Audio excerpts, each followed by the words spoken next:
Hola queridas hermanas, doy gracias al Señor por poder tener este estudio en el día de hoy. Doy gracias al Señor también porque podamos de alguna manera ir creciendo con diferentes herramientas y quiero que podamos orar para que el Señor dirija lo que vamos a continuar en este día. Así que las invito a orar. Amado Señor, le damos gracias por este día. Le agradezco, Señor, porque usted es Dios poderoso, todopoderoso, eterno, bueno, y eso nos da toda la confianza, Señor, para poder confiar en que tú nos enseñas, que lo que tú muestras en tu palabra, Señor, nos hace bien, que es lo perfecto. Y nosotros, Señor, como hijas tuyas, que ya hemos reconocido a nuestro Señor y Salvador como Señor de nuestra vida, como quien es nuestro ejemplo, Señor, queremos, Señor, hacer tu voluntad. Rogamos tu ayuda para comprender lo que nos quieres enseñar, para poder, sobre todo, ponerlo en práctica, para que tu Espíritu Santo permitamos que sea quien guíe nuestras vidas. Y así, Señor, nosotros podamos agradarte y también ser muestra de ese gran amor que tú nos has dado a los demás. Agradecemos por este tiempo, dejamos todo en tus manos, Señor, en el nombre de Jesús. Amén. Hermanas, vamos a continuar hoy día con Primera de Juan 4, del 12 al 16. Vamos a partir leyendo, es donde quedamos, así que vamos a continuar. Dice así, el versículo 12. Nadie ha visto jamás a Dios. Si nos amamos unos a otros, Dios permanece en nosotros y su amor se ha perfeccionado en nosotros. En esto conocemos que permanecemos en Él y Él en nosotros, en que nos ha dado de su Espíritu. Y nosotros hemos visto y testificamos que el Padre ha enviado al Hijo, el Salvador del mundo. Todo aquel que confiese que Jesús es el Hijo de Dios, Dios permanece en Él y Él en Dios. Y nosotros hemos conocido y creído el amor que Dios tiene para con nosotros. Dios es amor. Y el que permanece en amor, permanece en Dios y Dios en él. Como hemos seguido viendo en Primera de Juan, el tema del amor es uno de los más importantes. Es como que Juan quiere mostrarnos realmente que el amor, que muchas veces tan mal entendido, también es poco valorado. Es decir, tenemos una idea de lo que es amor, tratamos de entenderlo muchas veces, pero finalmente nos cuesta mucho realmente comprender que el amor es algo primordial.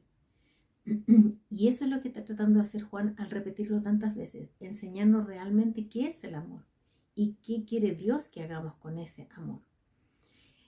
Partiendo por el versículo 12, que dice, nadie ha visto jamás a Dios. Si nos amamos unos a otros, Dios permanece en nosotros y su amor se ha perfeccionado en nosotros.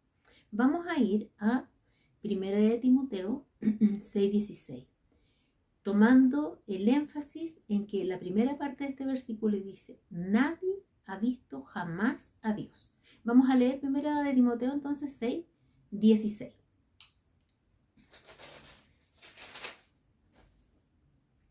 Dice, al único que tiene inmortalidad, que habita en la luz inaccesible, a quien ninguno de los hombres ha visto ni puede ver, al cual sea la honra y el imperio sempiterno.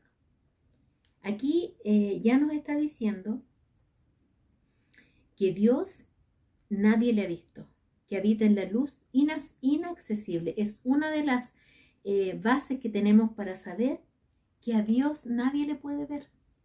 Nadie le ha visto y nadie le puede ver. Vamos a ir a otro en 1 de Timoteo, que es el versículo 1:17.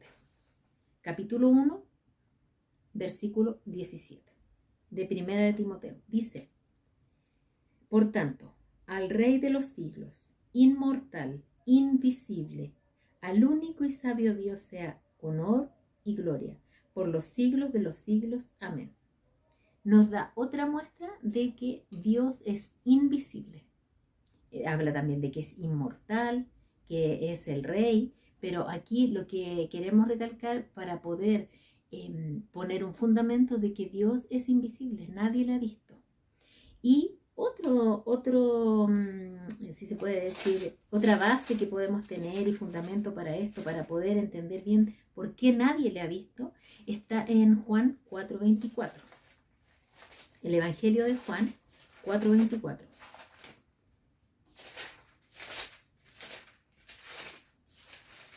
Que dice así: Dios es espíritu, y los que le adoran en espíritu y en verdad es necesario que adoren.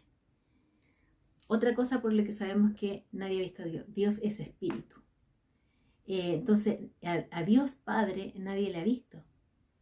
A Jesucristo, que es Dios mismo, lo pudimos ver porque se encarnó, ¿verdad? Lo pudieron ver aquellos que estuvieron en ese tiempo. Pero aquí nos recalca que nadie ha visto jamás a Dios, y tenemos prueba de eso en la propia palabra. Entonces dice que nadie ha visto a Dios porque Él es espíritu, porque es invisible, ¿ya?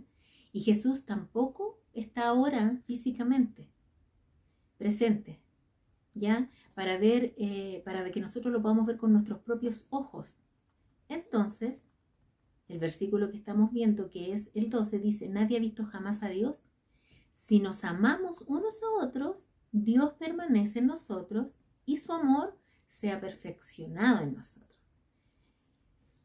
Lo que quiere decir aquí es que a Dios nadie le ha visto, y Jesucristo, que también fue la manifestación del amor de Dios, para nosotros ya no está físicamente para que podamos ver sus actos o verle cara a cara. Por lo tanto, dice que Dios muestra su amor a través del amor de sus hijos. Hoy en día, cómo se muestra el amor de Dios es a través de sus hijos. Esa es la forma que Dios ha puesto o ha determinado para que su amor siga siendo mostrado. El amor comenzó con Dios, se manifestó con su Hijo Jesucristo, con su gran sacrificio, con esa obra grande de amor para salvarnos, y ahora se perfecciona, se cumple en sus hijos, mostrando ese gran amor de Dios y de su Hijo Jesucristo hacia los demás. Es una vara alta, porque si vemos todo lo que hizo Dios, despojarse de su Hijo para poder salvar a pecadores, Jesucristo murió voluntariamente por amor, por mostrar ese amor para salvar a los pecadores, y ya ascendió, pero vino el Espíritu Santo, y ahora que moran los hijos de Dios en nosotras, aquellas que hemos recibido al Señor como Salvador, que hemos pedido perdón de pecados, mora en nuestras vidas el Espíritu Santo. Y el Señor dice que hoy en día la muestra de amor está en sus hijos. Por eso dice que debemos amar al Señor con todo nuestro corazón. Y el segundo mandamiento, igual de importante, semejante, es amar al prójimo como a mí mismo, porque es la forma que Dios tiene hoy en día de seguir mostrando su amor al perdido y también a nuestros hermanos. Qué maravilloso el orden que tiene el Señor. Veamos el versículo 13 que dice: en esto conocemos que permanecemos en Él y Él en nosotros, en que nos ha dado de su Espíritu. Aquí está lo que estábamos hablando ahora. El Señor envió su Espíritu Santo para que morara en sus hijos. Todo aquel que recibe, que es perdonado de sus pecados y recibe al Señor en su corazón, viene a morar el Espíritu Santo a su vida, le sella para siempre y mora en la vida de cada hijo, cada hija de Él. Ese Espíritu Santo, dice el versículo 13, que en esto conocemos que Dios permanece en nosotros y nosotros en Él, en que nos ha dado su Espíritu. Sabemos que Dios está en nosotros porque tenemos su Espíritu, la tercera persona de la Trinidad. Hablamos del amor del Padre, hablamos de la manifestación del amor del Hijo, y ahora vemos que permanece en nosotros Dios en su Trinidad por medio del Espíritu Santo. Es decir, el amor de Dios mora en nosotros, sigue morando en nosotros y se perfecciona en nosotros. El amor es obra de la Trinidad, Padre, Hijo y Espíritu Santo. Dios Trino, permanece en nosotros. ¿Por qué? Porque sabemos que hoy en día el Espíritu Santo mora en la vida de los hijos de Dios. Por lo tanto, sigue Dios permaneciendo en nosotros, porque tenemos su Espíritu. Y la forma nuevamente de que nosotros obedecemos al mandato de amar y de la forma que tiene Dios de hoy día mostrar su amor a la humanidad es a través de nosotros. Por eso es tan importante y no debemos tomarlo a la liviana. No es como siempre pensamos, debo amar a los demás. No, porque es una obra de Dios que entorpecemos al no permitir que nosotros seamos el instrumento para llevar ese amor. Vamos a leer Gálatas 5:22 para avanzar. Gálatas 5:22 dice, muy conocido, dice así, aquí vamos a hacer un paralelo, pero que tiene que ver totalmente un pasaje con el otro. Hablando del Espíritu Santo, de las obras de la carne y del fruto del Espíritu Santo. Dice en el 22, así, mas el fruto del Espíritu es amor, gozo, paz, paciencia, benignidad, bondad, fe, mansedumbre, templanza. Contra tales cosas no hay ley. Y vamos a ir también a 1 Corintios 13, también muy conocido, que habla acerca de ¿qué? De la preeminencia del amor de Dios. Nos da ejemplo del amor de Dios, nos quiere explicar qué tan grande es el amor de Dios. Y vamos a leer, a ver, ¿desde dónde? Déjenme ver. Ya, vamos a leerlo desde el 1. Dice así, si yo hablase lenguas humanas y angélicas y no tengo amor, vengo a ser como metal que resuene o címbalo que retiñe. Y si tuviese profecía y entendiese todos los misterios y toda la ciencia, y si tuviese toda la fe, de tal manera que trasladase los montes y no tengo amor, nada soy. Es decir, qué tremendo, porque si uno ve, son cosas muy grandes. Si yo tuviera fe para trasladar un monte, para cambiar el clima, para hacer una catástrofe, para cambiar el calentamiento global, pero si no tengo amor, si lo hago por otra motivación, de nada sirve para Dios, no vale. Y no tiene ningún fruto. Dice que aun si yo repartiese todos mis bienes para dar de comer a los pobres, una buena obra, y si entregase mi cuerpo, es decir, si yo muriera para ser quemado, pero no lo hago por amor, no tengo amor en esa obra, de nada sirve. Y aquí nos explica qué es realmente el amor. Desde el versículo 4 dice, el amor es sufrido, es benigno. El amor no tiene envidia, el amor no es jactancioso, no se envanece, no hace nada indebido, no busca lo suyo, no se irrita, no guarda rencor, no se goza de la injusticia, más se goza de la verdad. Todo lo sufre, todo lo cree, todo lo espera, todo lo soporta. El amor nunca deja de ser. Pero las profecías se acabarán y cesarán las lenguas, y la ciencia acabará, porque en parte conocemos y en parte profetizamos.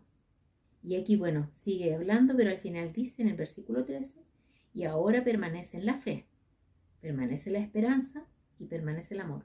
Estos tres, pero el mayor de ellos es el amor. Es algo realmente importante para Dios. El Señor dice que toda nuestra vida como hijas de Dios, aunque hagamos las mejores obras para gente necesitada, aunque demos nuestra vida como hijas de Dios, aunque sirvamos en todos los ministerios, aunque demos toda la plata a la iglesia para obras buenas, pero si el motivo no es el amor de Dios, mostrar el amor de Dios, el amor real que lo define, para Dios no vale. Entonces, cuidado con eso, tengamos cuidado de no hacer cosas buenas en nombre del amor, pero sin amor, sin el amor de Dios que es verdadero. Y aquí, ¿por qué yo relacionaba con el fruto del Espíritu? Vimos que Dios es amor, que su obra de amor Él entregó a su Hijo, que su obra de amor también Cristo la mostró al entregarse por nosotros. Y hoy en día, al sellarnos con el Espíritu Santo, mora en nosotros para que nosotros ahora hagamos esa obra de amor. Por lo tanto, el Espíritu Santo, junto con Él viene la tercera persona de Jesucristo, de la Trinidad de Dios, y eso hace que nosotros tengamos un fruto. El Espíritu Santo es amor, es gozo, es paz, es paciencia, benignidad, bondad, fe, mansedumbre, templanza. Y concuerda totalmente con lo que es el amor, porque el Espíritu de Dios es amor, porque Dios es amor. Vamos entendiendo, a lo mejor suena muy simple, pero tiene una profundidad muy grande. Si vemos, dice que el amor es sufrido, es benigno, no tiene envidia. Si le puedo nombrar alguna de las cosas que concuerdan totalmente, concuerdan todas, pero así como más específica en palabras, dice, por ejemplo, paciencia. El amor, el espíritu, el fruto del espíritu, una de las cosas es paciencia. Y en la palabra de Dios, en el amor, dice que todo lo espera. Es paciente, el amor. También dice que el fruto del espíritu es benignidad. Y el amor es benigno, dice en Corintios. También dice que el fruto del espíritu, una de las cosas de cualidad es templanza. Y el amor no se irrita. También dice que en el amor, en el espíritu, hay gozo. Y el amor se goza de la verdad. También dice que el fruto del espíritu es fe. Y el amor todo lo cree. Vamos viendo con diferentes palabras, mostrándolo de diferentes formas, es lo mismo, porque el Espíritu de Dios es amor, así como Dios es amor, porque Padre, Hijo y Espíritu Santo, la Trinidad son uno. Y ellos lo que quieren, estas tres personas que son uno, que se cumpla la obra que ellos tienen, que es de amor. Por eso es tan importante que nosotros permanezcamos en Él, como dice el versículo al principio, para que ese amor se manifieste en nosotros y así cumplamos la obra que Cristo, que Dios, que el Espíritu Santo quieren. Vamos al versículo 14, dice, y nosotros hemos visto y testificamos que el Padre ha enviado al Hijo, el Salvador del mundo. Aquí a lo que se refiere, en la primera parte dice, y nosotros hemos visto y testificamos que el Padre ha enviado al Hijo, el Salvador del mundo. Se refiere justamente que a ellos, hablando de Juan y todos los que estaban en ese tiempo, vieron en carne directamente, conocieron cómo se comportaba Jesucristo, lo escucharon a Él mismo, escucharon de Él el mensaje de salvación y creyeron. Y vamos a ver en dónde corrobora también esto en Primera de Juan 1. Vamos a Primera de Juan 1. Primera de Juan 1, 1 al 3 dice,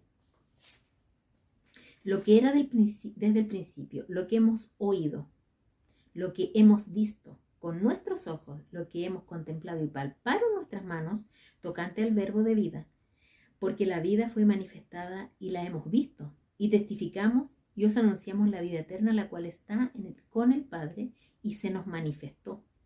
Lo que hemos visto y oído, eso os anunciamos para que también vosotros tengáis comunión con nosotros, y nuestra comunión verdaderamente es con el Padre y con su Hijo Jesucristo.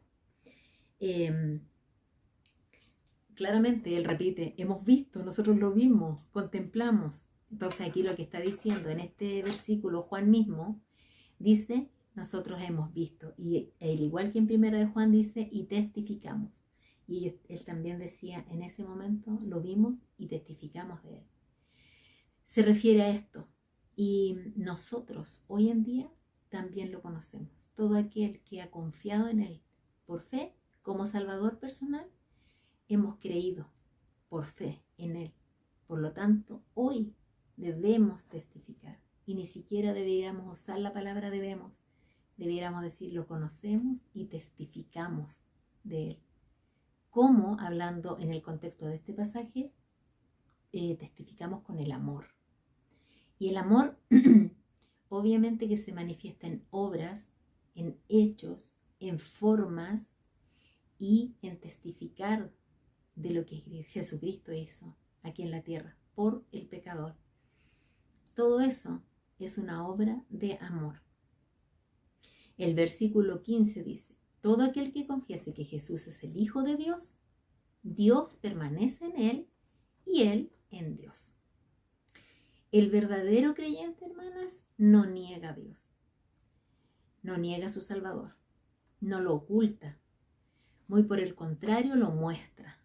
¿Por qué? Porque es su Salvador, porque es a quien amo, porque Él me amó primero.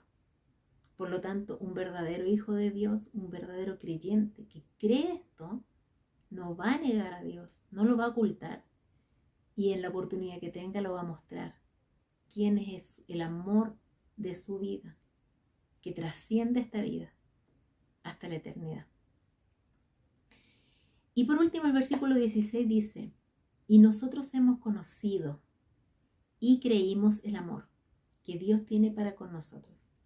Dios es amor, y el que permanece en el amor, una vez más dice permanece, y nuevamente permanece en Dios y Dios en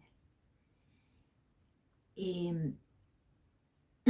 Nosotros hemos conocido a Dios. Este conocido significa algo que ha sucedido, pero que sigue sucediendo. Permanece significa que permanece algo que sigue permaneciendo. No es algo que permaneció solo en el pasado, permanece hoy.